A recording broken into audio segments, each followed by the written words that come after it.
Good afternoon, Yavapai County and all our other friends and neighbors out there watching this video. Welcome to our video cast, the video cast that is 100% dedicated to the Oath Keeper mission and that of the Yavapai County Preparedness Team. We're going to continue on with showcasing our teams. Again, to rehash, we had 5 teams in our communications team, our preparedness team, our security team, our engineering, and our medical team. We have sub-elements in there. Medical broke into 2 teams, trauma and home medicine. And then we divided up our communications team recently into a basic course and an advanced course. So we also have an intelligence team. We'll do a full video on how that works and why you need to do it. That's way more important than most of you think. But let's get into the fun stuff, because this is the one everybody always wants to do. And I'll tell you the way this works.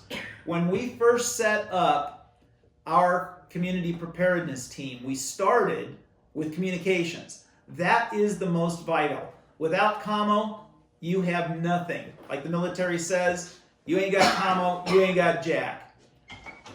The Baofeng UV5Rs are absolutely vital. We've utilized these since we started the program. So we started setting up our communications team, then we went to our medical team, and then the high-speed guys wanted to get into security right away. Okay, everything's all about AR-15s and ammo and bulletproof vests and all of this stuff.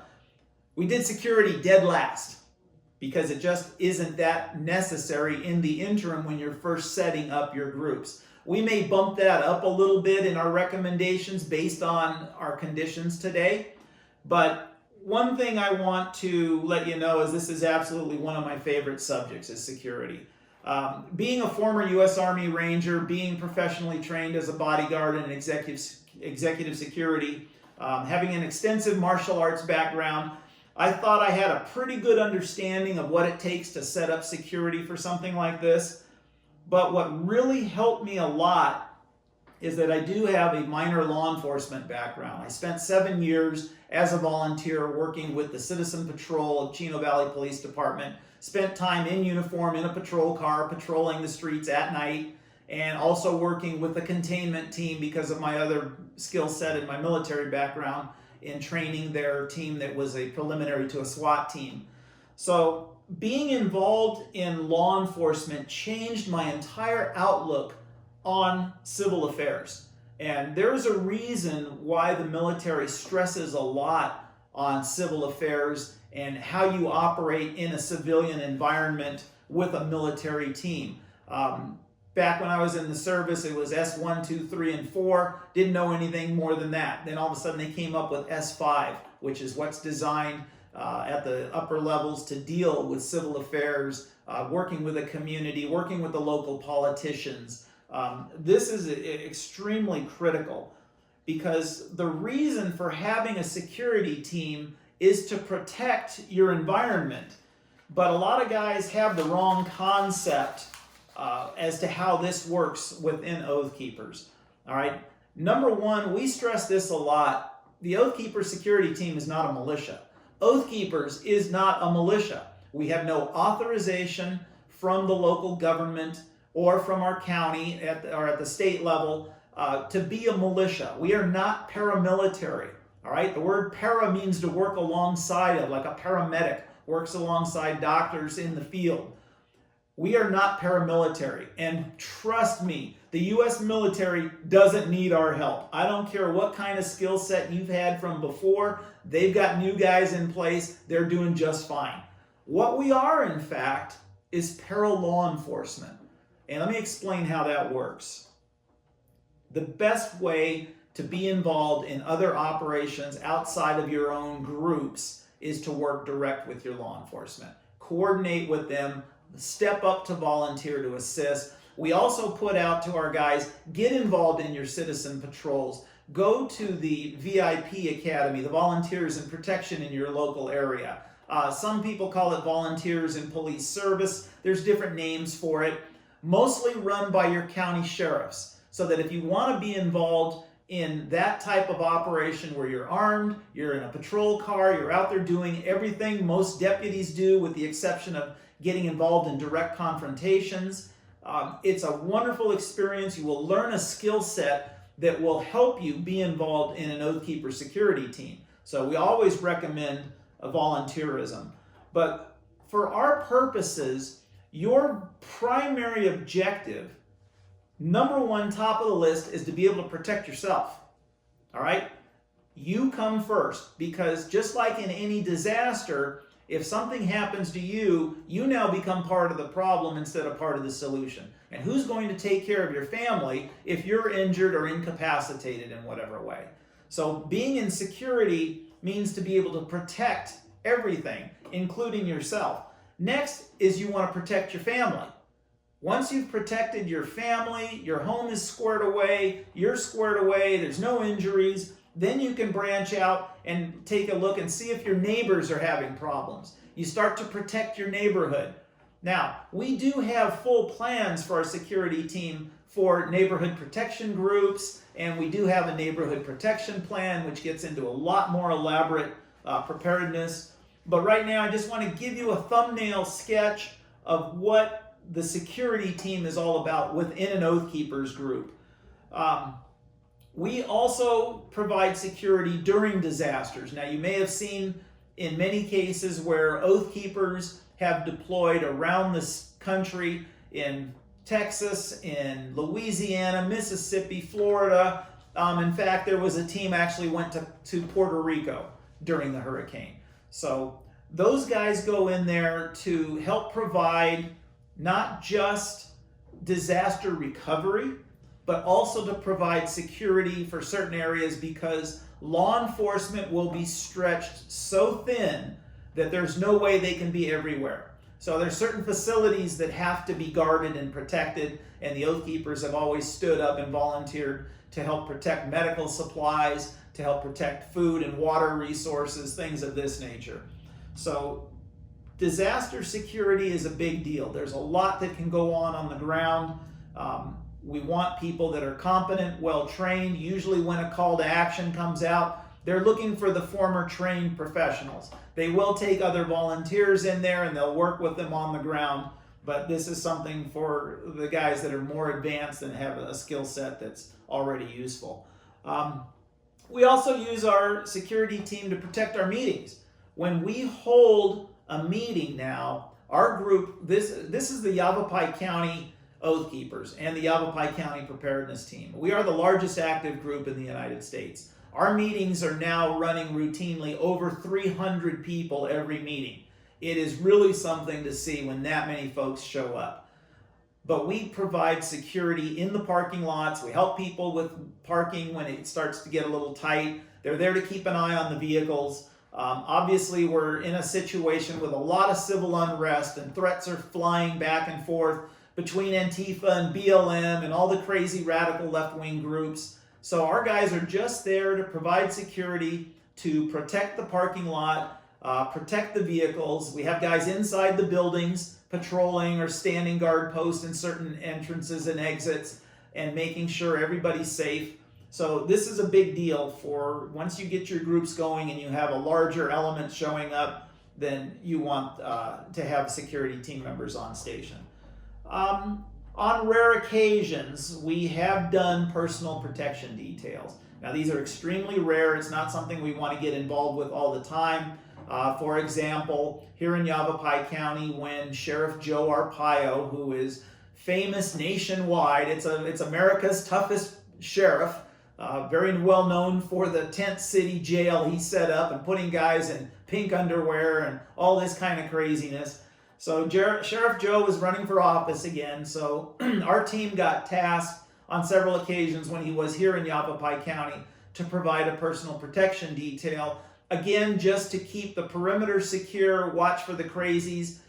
We did do one event where a lot of screwballs showed up to protest. In fact, we had to throw them out of the building. There was a big major protest inside the building. These are unusual details. It's not something we normally like to do. But because we had the availability of guys with a certain skill set, we trained them up to do this kind of thing. And we pulled those operations, 3 or 4 of those we did. Another area for Oath Keepers security is National put out an edict that we need to get involved because of the church shootings. And this was a real problem. It still is nationwide. There's a lot of events where everybody's seen these churches are getting fired up by lunatics with guns coming in there. We put together a program to help train up church securities. So I got involved in this, and this is when our group was much smaller, but I was put in touch with an organization here in our area called the Northern Arizona Gatekeepers Ministry. And that is a group of church members who have come together that have certain skill sets. A lot of these guys are former military and law enforcement. Some of them are actually oath keepers, and they started training their own churches.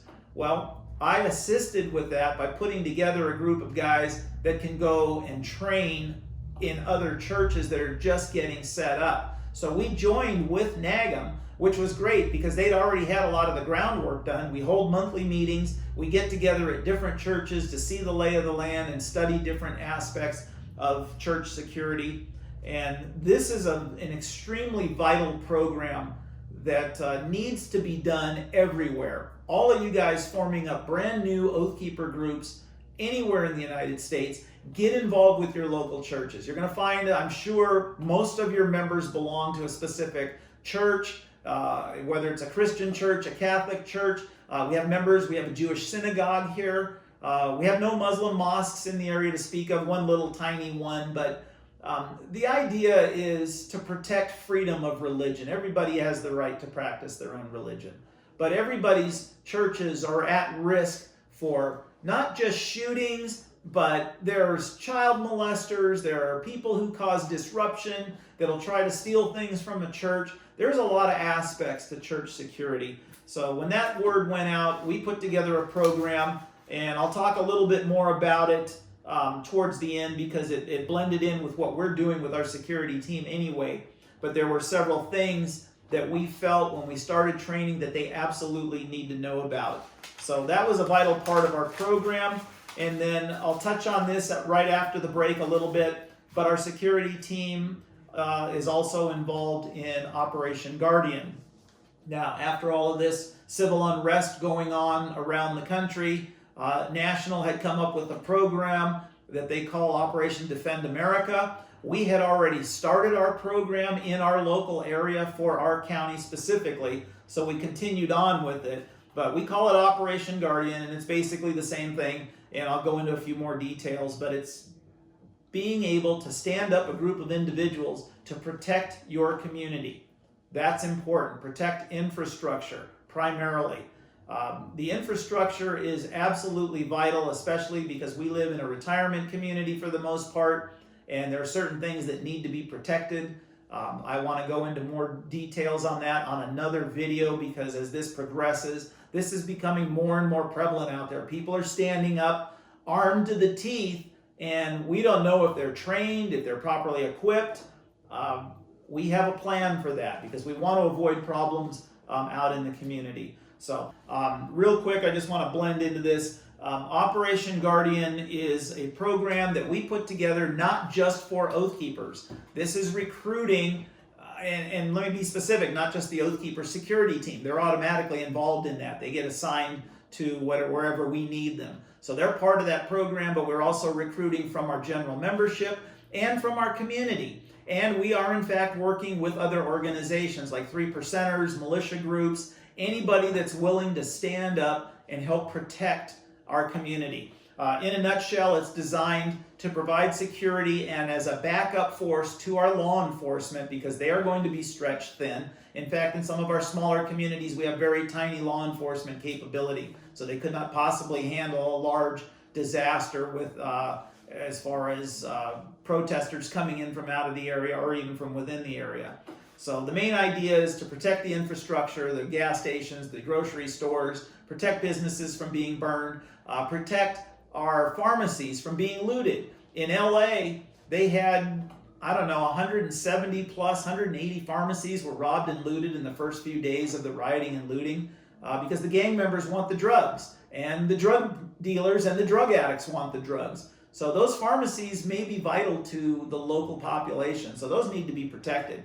But we'll do a full video on this and explain how this works because a lot of people are starting to stand up and provide their own security, and in fact work with their law enforcement. You're seeing it all over the country. You're seeing it in Colorado. You're seeing it in small towns. We're doing it here in Prescott. There was a BLM rally on the courthouse plaza, and we showed up with our first group, armed to the teeth, ready to back up our law enforcement and protect those businesses from being burned and looted. Now, we're not there to drive them out or run them off, provided they maintain a peaceful protest, and in fact, a lot of the rallies and protests are peaceful. Not every one of them goes sideways where they start burning and shooting police officers or throwing bricks at people's heads.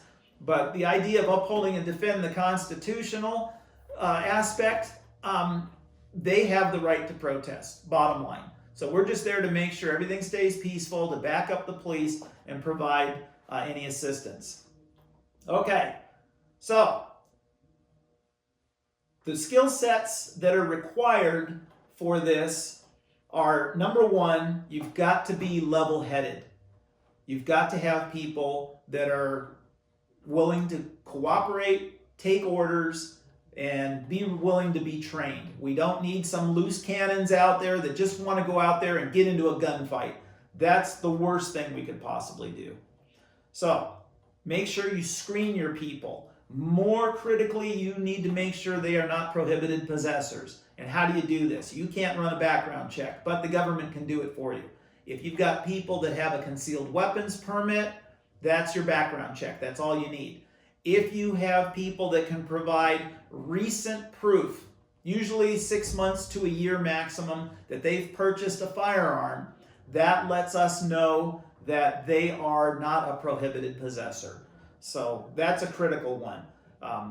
Because of the amount of firearms training we do, you cannot be a prohibited possessor. If you have a medical marijuana card, you cannot be involved in this. Federal government does not recognize the state's laws in saying that, yes, you can legally purchase marijuana for a medical condition.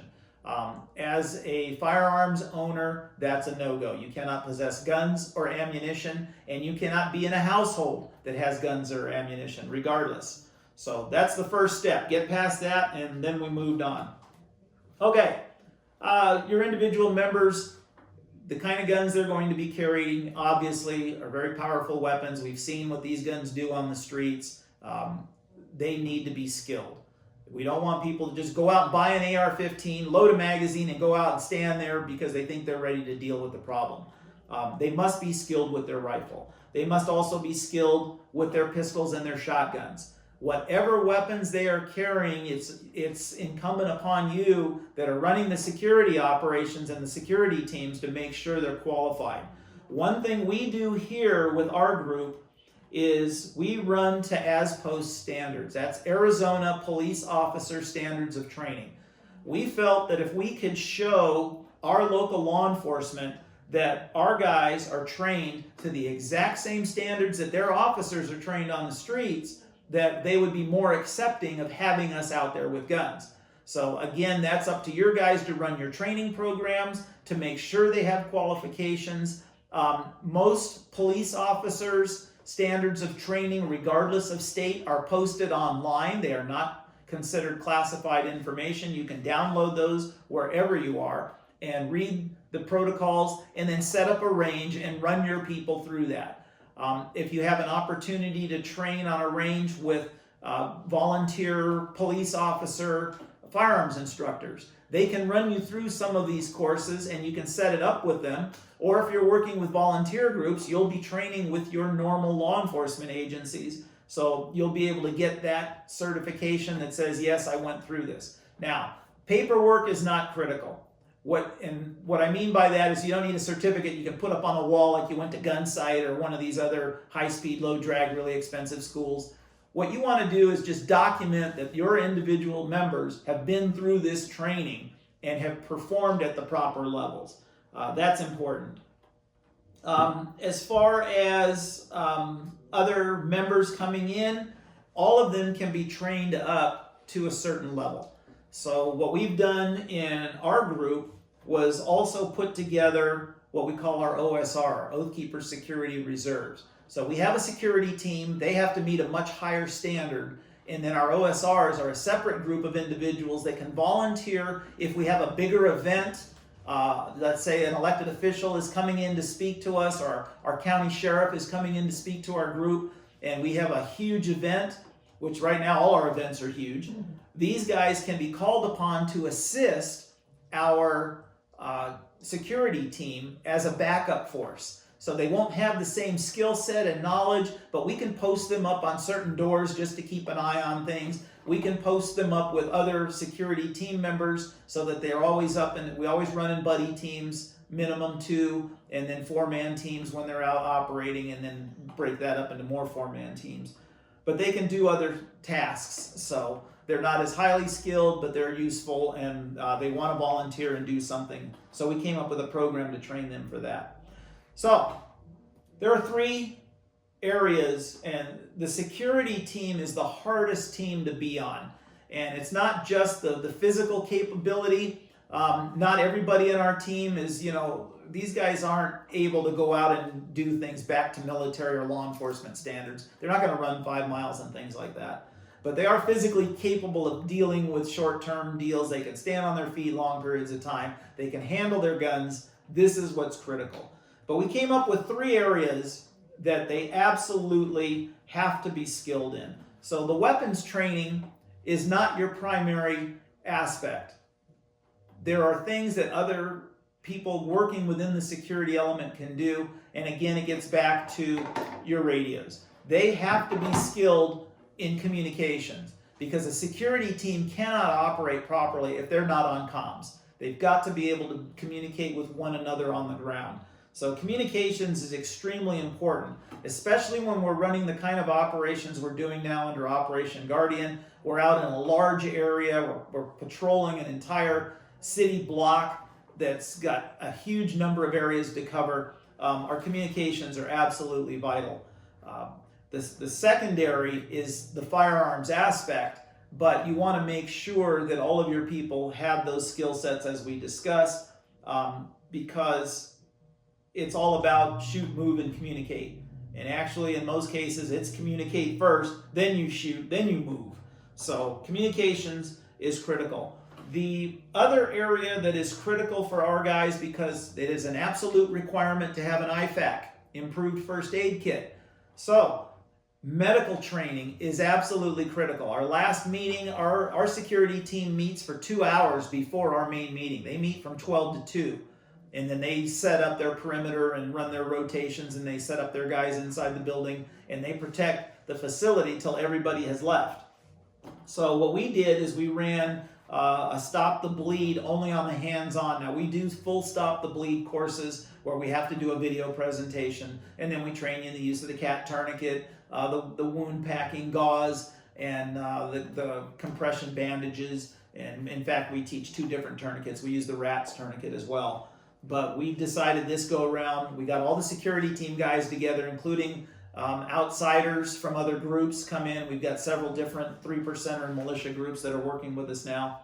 So we just laid out all the equipment. We did a Stop the Bleed practical app. Make sure everybody's up to speed on how a tourniquet works, how to do wound packing, what the procedures are, how to use an Israeli bandage, all the things of this nature. So for the church security teams, when I broke this out, we focused a lot less on the firearms training and more on the medical and the communications training, because 95% of the time in church security operations, it's going to be a medical issue. Somebody's going to seize up, they have a heart attack, they have some sort of a problem. The older folks trip and fall on the steps. Now you've got a fracture. How do you deal with these things? So this is something we decided was much more beneficial for church security teams, was to be medically trained, advanced first aid, CPR, and Stop the Bleed.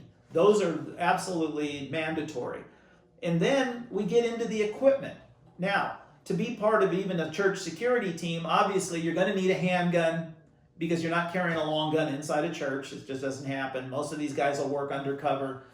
But some of them might be carrying open. So you've got to have your handgun, your magazines, in case there's a problem. Usually your former law enforcement guys will be carrying cuffs. It's perfectly legitimate for security people inside the churches. which incidentally we really call safety teams now. There's a liability thing there, but it's security/safety teams, to carry handcuffs to restrain somebody who gets out of line. And you'd be surprised what kind of screwballs come in to disrupt churches. So that's required. Having your IFAC on your body for the church security teams, and then making sure you have medically trained people and a larger aid bag on scene. God forbid you have to go through a mass shooting. You'd better have an aid bag there, and I'm not talking to be able to handle 4 or 5 people who've been shot. You might want to think on the 20 to 30, and that's a lot of equipment. It's expensive. You're going to need Israeli bandages. You're going to need a lot of tourniquets. You're going to need compression gauze. You're going to need dressings. There's a ton of stuff you're going to need, and you might have to have, depending on your congregation, 2 or 3 large aid bags. And that equipment gets expensive, so just take up a collection within the church. That's all you got to do. And start putting it together little by little, but realize that you're there to deal with not just preventing a mass shooting, but to deal with the aftermath. So once you've stopped the threat, now you've got a major medical problem to deal with. And if you want to know what that looks like, look at some of the videos from some of the other areas that have videotaped this and put it out to the public so you can see the after effect. Your guys have got to be equipped, they've got to be trained, and they've got to be competent, because that's the best way to save a life. When I'm training church security teams, I tell them all the time, this comes from the police department. Number one, when there's a shooting, the police are going to show up right away. But you know who's not going to show up right away? The fire department, paramedics, and the ambulance, and the EMTs and paramedics on board the Lifeline ambulances, in our case here in Arizona. They're going to sit back at a staging area and wait until law enforcement comes in, completely clears the area, and makes sure it's safe, and then they'll bring in the paramedics and the ambulances. So that can take time. There was several shootings in schools. One of them, it was 90 minutes. That's an hour and a half before an ambulance showed up on scene because the police had to clear the whole area. Meanwhile, you have multiple gunshot casualties in there. All right? This is how it works with a arterial bleed. And that's why we call it stop the bleed, because you're trying to stop those arterial bleeds. You've got 3 minutes to solve that problem or you're going to lose that victim. Simple as that. So obviously, even if you were able to get them on scene immediately, it's 4 to 6 minutes or more before an ambulance will arrive or a paramedic unit will arrive for the fire station. So you've got to solve the problem. This is why your security team guys have got to have it in their heads that they are the first responders. They're there right now. They've got to have the training, they've got to have the equipment on scene, ready to rock and roll, and they had better know how to use it. All right? IFACs, if somebody takes a bullet while trying to prevent a shooting, then that IFAC is for that individual operator. If he goes down, you're going to treat him with the equipment on his body. So make sure everybody on your team is carrying not just their guns, not just their radios, but their IFACs. That is absolutely vital.